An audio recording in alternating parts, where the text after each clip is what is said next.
వెళ్ళి వచ్చినాం. అసలు ఏమైంది? మీరు అందరు ఇట్లా ధర్నా చేస్తారు ఇక్కడ?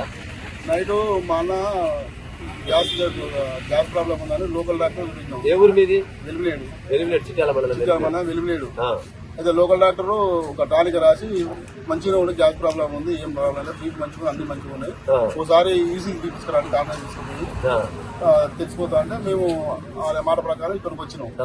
వచ్చినాక ఈసీజీ తీసారు. ఇక్కడ లోపల తీసుకొచ్చిరా? లోపల తీసుకుపోయినాక ఈసీజీ తీసారు. అలా మంచిగా ఉందని చెప్పారు. కొద్దిగా లంగ్స్ నుంచి ప్రాబ్లం ఉందని ఆక్సిజన్ పెట్టారు. ఆక్సిజన్ పెట్టినాక కొద్దిసేపు అయినాక మంచి ఆక్సిజన్ కూడా మంచిగా అయినాక మళ్ళీ ఒక హాఫ్ అన్ అవర్ తర్వాత మళ్ళీ ఈసీజీ తీసి 2 టైం తీయాలంటే 2 టైం తీసారు. 2 టైం కూడా మంచిగా ఉందంట. మంచిగా ఉందని ఒక తర్వాత ఇంజక్షన్ గిట్ల ఇచ్చినాక ఒక హాఫ్ అన్ అవర్ అయినాక మళ్ళీ చెస్ట్ చేయాలని తీసుకెళ్ళారు. ఆ చెస్ట్ తీసుకొని మంచిగా మాట్లాడి మంచిగా ఉండి మా అన్న నడుచుకుంటూ పోతాను కానీ వాళ్ళే ఉండి వద్దు నడుచుకుంటూ ఏమవుతుంది ఇది అని శరీరం మీద కూర్చోబెట్టి నడుచుకుంటూ పోతా అని చెప్పి అన్నాడు. వద్దా అని చెప్పి వద్దు తీసుకొని దాని మీద కూర్చోబెట్టుకుని తీసుకుపోయి చెస్ట్ కూడా చేసారు. అది కూడా మంచిగా ఉంది, అందులో కూడా ఏం ప్రాబ్లం లేదు. వీళ్ళ కింద ఉన్నప్పుడు మంచిగా చేసారు, మంచిగా చేసారు, మంచి ట్రీట్మెంట్ చేసారు. తర్వాత పైకి ఏఎంసీ ఏమో అన్నకు రాశారు. అన్నకు పోయినాక అలా ఉన్న డాక్టర్ లేడు, ఆడ మేడం పట్టించుకుంటలేరు, ఏం లేదు. మేము తీసుకుపోయాక మమ్మల్ని ఎల్లురు అని నిలగొట్టింది. డాక్టర్లు ఎంతమంది ఉన్నారు లోపల? 2 నర్సులు, ఒక డాక్టర్ అమ్మంట, ఒక నర్సు ఉన్నారు. ఇంకో డాక్టర్ ఆయన నేను ఉన్నాను కానీ లేడు అలా సీసీ ఫుటేజ్ కూడా లేడు చూస్తున్నాను. అయితే ఆయన నేను ఉన్నాను మొండివాదం చేస్తుంది. ఆక్సిజన్ మా అన్నకు ఇక్కడ వచ్చినాక కింద మంచిగా ఉండే, ఇక్కడ వచ్చినాక ఆక్సిజన్ అంత లేదు. మేము వచ్చి ఏమైందంటే ఆక్సిజన్ అంత లేదు, నాకు గాలి ఆడతలేదు అన్నాడు. ఆక్సిజన్ కింద పెట్టిన పెట్టకుండా తక్కువ పెట్టింది. వేరే మేము డాక్టర్ ఆమె వచ్చింది, మళ్ళీ కింద పెట్టినామని ఆమె అనుకుంటా ఎక్కువ పెట్టింది, ఎక్కువ చేసింది. ఆక్సిజన్ ఎక్కువ చేసినాక అట్లా కూడా కొద్దిసేపు ఆమె తట్టుకోలేకపోతున్నాం. మీరు దగ్గరనే ఉన్నా మాట్లాడిన మీతోటి నాకు ఆయాసం అవుతుంది, కానీ ఫస్ట్ అయినట్టు అవుతుంది అని అన్నాను. ఆక్సిజన్ అంత లేదు, నాకు గాలి అంత లేదు, సరైన డాక్టర్ లేరు. అలాగే మమ్మల్ని మేము అనుకుంటే అదే అంటారు, మీరు ఎల్లురు నొక్కి వెళ్ళిపోయింది. కప్పుకుంటుంటే కూడా కప్పుకోనిలే, కప్పుకోదు అని కప్పుకొనిస్తలేదు. మా ఎలువచ్చినాక మేము బయట ఉన్నాం. బయట నిలబడ్డాక ఆ డ్యూటీ డాక్టర్ వాళ్ళు ఇవ్వలేరు. ఒక 20 నిమిషాల తర్వాత వేరే డాక్టర్ వచ్చింది. ఆ డాక్టర్ ఈ డాక్టర్ అందరూ లోపలికి పోయారు. నేను మళ్ళీ నాకు ఉండబోద్దు కాక మళ్ళీ పోయి చూసేసరికి అప్పుడే అలా మీటర్ మీద పల్సి మొత్తం పడిపోయింది. ఏం లేదు సార్, ఇంకేం చూస్తారు సార్, చనిపోయింది సార్, ఇంకా పరిచయం లేదు అంటే ఇంత పట్టుకో ఉంది అనుకుంటా. మన టాగూర్ సినిమా మొత్తం పడిపోయింది, నేను చూసిన. టాగూర్ సినిమా లెక్క అప్పుడు ఉరికొచ్చిరు, దమ్మ వేసుకుని పోతుంటే ముక్కలంతా బురుగు వెళ్ళింది. ముక్కలంగా బురుగు వెళ్తుంది. నాకు ఏడుపు వస్తుంది, నేను బయటకు వచ్చేసాను. నేను లోపల తీసుకుపోయి ఒక 1/2 గంట సేపు దాకా అప్పుడే అయిపోయిందని చెప్పి నేను ఊళ్ళో కూడా ఫోన్ చేసి నా కొడుకులో ఫోన్ చేసి ఇప్పుడే ఇవ్వతే నాకు అయిపోయింది పెద్ద ఆయన అని చెప్పిన. అయిపోయిందని చెప్పినాక వాళ్ళు ఒక 1/2 గంట సేపు డ్రామా చేసి 1/2 గంట సేపు అయినాక సినిమా లెక్క వచ్చి 1/2 గంట 40 నిమిషాల దాకా మీరు అప్పుడు మరి సీసీ లోపల సీసీ కెమెరాలకు ఏమన్నా జరిగింది ఏం కదా మీరు అడిగారు? నైట్ అడిగితే తర్వాత సూపరింటెండెంట్ ఇంకోరు మేడం ఇంకోరెవరు వచ్చారు.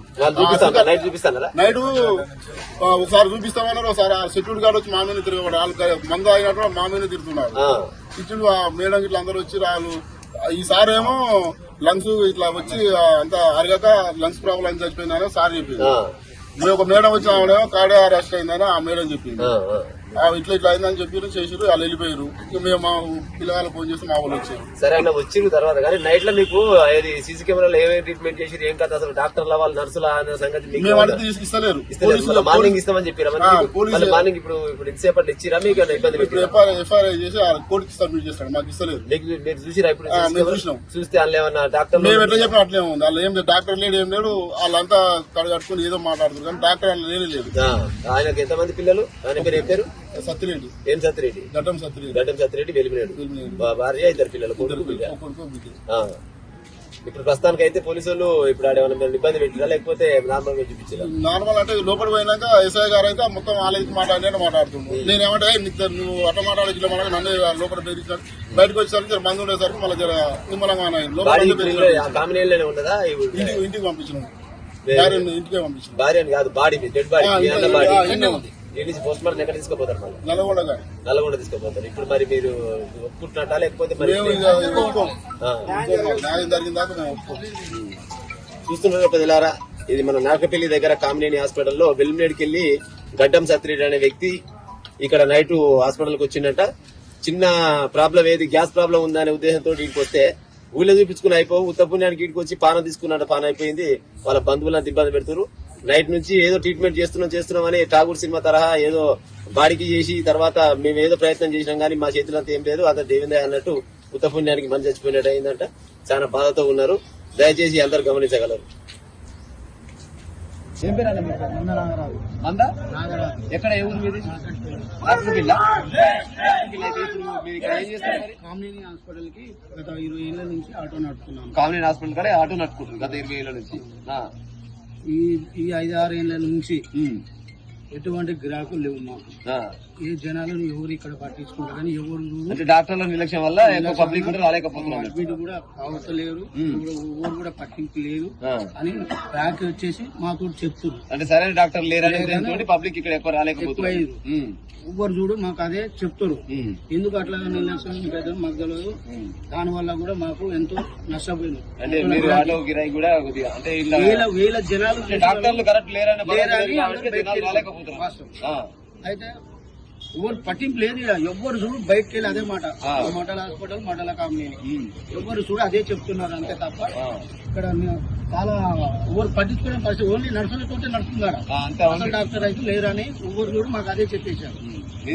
మా నాకట్పల్లి నాగపల్లి అంటే ఇక్కడ లోకల్ వ్యక్తి అయినా అంటే గతంలో ఇప్పుడు 20 సంవత్సరాల నుంచి ఇక్కడ ఆటో నడుపుకుంటూ జీవనం సాగిస్తున్నట్టే గతంలో ఒక రోజుకు 1500 నుంచి 2000 రూపాయల వరకు కిరాయిలు వచ్చేదంటే జనాలు అంతా బాగా వచ్చేదన్నాడు. అంటే గతంలో ఉన్నంత వైద్యం ఇప్పుడు లేదు. ప్రస్తుతానికి ఈ రోజు 200-300 వరకు కూడా కూలి అనేది గిరాకీ అయితే అంటే అర్థం ఏంటంటే కామినేని హాస్పిటల్ పైన చాలా మంది చాలా రకాలుగా భరోసా అనేది చాలా తగ్గినట్టు గుర్తుంది. ఈ వ్యక్తి చెప్పిన ప్రకారం చూసుకుంటే ఒకప్పుడు 2000 రూపాయల గిరాకీ చేస్తాడు, ఈ రోజు 300-400 చేస్తున్నట్టు అర్థం ఏంటంటే జనాలు ఇక్కడ ఎక్కువ వస్తలేనట్టు. అంటే సరైన డాక్టర్లు లేకపోవడం, ఏమైనా ట్రైనింగ్ లో ఉన్న డాక్టర్లు నర్సులు వీళ్ళు నర్సమ్మల డాక్టర్లు గీలు చేస్తారు కాబట్టి ఎక్కువ జనాలు మాత్రం ఈ కామినేని హాస్పిటల్ కు రాలేకపోతున్నారని ఈయన చెప్పే మాటల ప్రకారంగా అర్థమవుతుంది. ఇక్కడ వీళ్ళంతా జనాలంతా పోగారు కదా ఇక్కడ జరిగిన విషయాలు వెల్మేడు గ్రామానికి సంబంధించిన గడ్డం సత్యరెడ్డి గారికి వెళ్తూ వామిటింగ్స్ రావడం వల్ల కామినేని తీసుకోవడం జరిగింది. తీసుకొచ్చిన తర్వాత వామిటింగ్స్ అయ్యి మళ్ళీ ఇక్కడ ట్రీట్మెంట్ చేసే క్రమంలో చనిపోవడం. ఈ క్రమంలో అతను చనిపోయిన తర్వాత వాళ్ళ బంధువు గదరైనా వీళ్ళకి సరిగ్గా ట్రీట్మెంట్ జరగలేదు కంప్లైంట్ జరిగింది. దాని నుంచి కేసు కూడా రిజిస్ట్రేషన్ చేయడం జరిగింది. కేసు రిజిస్ట్రేషన్ అయిపోయింది. ఫర్దర్ ఇన్వెస్టిగేషన్ ఎవరి తప్పు తీసుకుంటాం అందులో భాగంగానే వాళ్ళందరూ బయట సభ్యులు ఎవరైతే ఉన్నారో ఆ ఫుటేజ్ కూడా కలెక్ట్ చేయడం అని చెప్పి చెప్పడం జరిగింది. సీసీ ఫుటేజ్ మీరంతా పరీక్షించిన వాళ్ళ డాక్టర్లు కానీ వాళ్ళ పెద్ద మనుషులు అందరూ కూడా వాళ్ళ సర్పంచ్ గారు కావచ్చు, మాజీ సర్పంచ్ గారు కావచ్చు, వాళ్ళ బ్రదర్ కావచ్చు పరిశీలించారు. ఆ టైంలో ఒక డాక్టర్ లేడంటే డాక్టర్లు emergency doctor plus floor incharge ఉంటుంది. ఎమర్జెన్సీ డాక్టర్ లేరు అనేది వాళ్ళు చెప్పే విషయం. అది ఉండేటైతే ఉండాల్సిన డాక్టర్ ఉండలేక దీనిపైన ఫుటేజ్ కలెక్ట్ చేసుకున్నాము. ఎవరైతే ఆ టైంకి హాస్పిటల్ తీసుకొచ్చారో వాళ్ళ స్టేట్మెంట్స్ అన్ని కూడా రికార్డ్ చేసుకుంటాము. ఇన్వెస్టిగేషన్ ఫర్దర్ కంటిన్యూ చేస్తున్నాం. బాధితులకు న్యాయం చేసే విధంగా ఫర్దర్ గా చేస్తాం. పోలీస్ 100% బాధితులకు మా తరపునే ఉంటుంది. వాళ్ళ తరపునే మాట్లాడుతూ వాళ్ళ తరపునే చేస్తాం. సార్ ఇక్కడ కొంతమంది ఏమంటారు అంటే గతంలో చాలా పబ్లిక్ వచ్చేది ఈ హాస్పిటల్ మొత్తం ప్రజాదరణ తగ్గిపోయింది, ఇక్కడ డాక్టర్లు కరెక్ట్ గా చూస్తలేరు అనే ఉద్దేశంతో కూడా మాట్లాడుతున్నారు. మీకు ఏమైనా కంప్లైంట్ వచ్చినా సార్ ప్రజలకు? అటువంటి కంప్లైంట్స్ అయితే ఏం రాలేదు సార్. ప్రస్తుతానికి కేసు రిజిస్ట్రేషన్ అయింది. ఫర్దర్ ఇన్వెస్టిగేషన్ తర్వాత బాధిత కుటుంబానికి న్యాయం చేస్తుంది. పోలీస్ 100% బాధిత కుటుంబం తరఫున 3 ఓకే సార్.